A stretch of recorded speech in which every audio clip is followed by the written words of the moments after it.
అసలు KGBV principal గారు సౌమ్య ఆ అమ్మాయి నా మీద మహిళా సమాజం సిగ్గుపడేటటువంటి విధంగా, సభ్య సమాజం తలదించుకునే విధంగా నా పైన ఆరోపణలు చేశారు. అంటే ఆమె వాడిన పదజాలం, ఆ భాష అర్థం తెలియక మాట్లాడిందా, లేదు బరిదెగించి మాట్లాడిందా, అది ఆమె విజ్ఞత.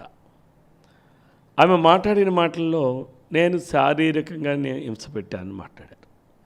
మీరు చెప్పండి, శారీరక హింస అంటే ఏంటి? ఇద్దరు వ్యక్తులు కనీసం కలవాలి, కలిసిన తర్వాత కొట్టుకున్నారా తిట్టుకున్నారా ఇవన్నీ తర్వాత సెకండరీ.